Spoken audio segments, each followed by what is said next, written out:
Hello，大家好啊！我係 Impulject 嘅 Christy 啊！哇，今日天氣好好啊！我哋嚟緊咧4月咧喺 Colindale Gardens 咧會有一個永居講座喎，邀請咗咧資深嘅移民律師Joanne啦到場咧，會同大家咧分享一啲咧太空人家庭嘅成功個案喎，同埋咧我諗近期咧網上熱搜咧都會喺度講緊點解首批嘅成年子女咧。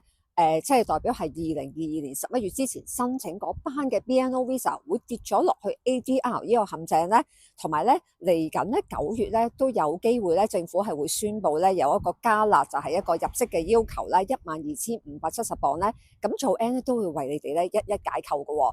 同場咧我哋都邀請咗咧另一位咧資深嘅 Mortgage Advisor Emily 到場啦，會同大家咧講下咧最新嘅樓宇按揭利率啦，同埋如果真係12,570磅呢一個要求要實行嘅話，點樣可以咧付呢一個 buy to let 嘅樓宇按揭咧可以達成呢一個要求嘅喎？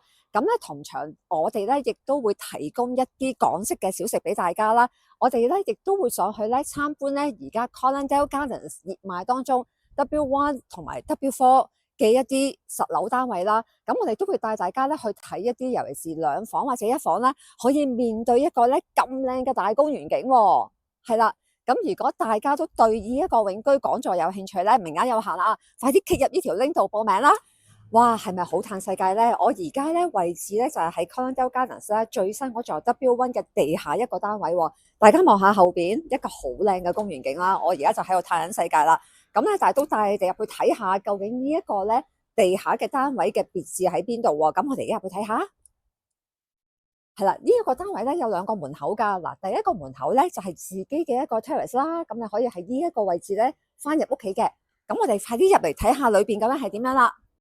OK，我哋快啲入嚟睇下。如果大家咧喺香港咧住開，譬如西貢啊啲村屋咧，你哋都會覺得咧可能中意住地下呢一層嘅喎。我哋快啲望下呢一個單位嘅設計先，呢度有個用餐區，好，跟住入到嚟咧會係我哋第一個房間，全部都望公園景㗎。咁咧呢啲單位咧，通常我哋香港人咧都會最中意嘅啦，因為咧佢總共咧係有，大家睇下3個 storage 嘅地方嘅喎，係啦。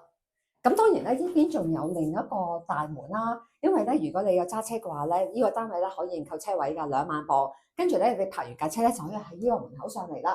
係啦，咁當日我哋咧，除咗可以上睇呢個單位之外咧，其實我哋都可以再上去咧睇唔同嘅1房2房一啲 park facing 啦，甚至3房嘅單位嘅喎。到時見。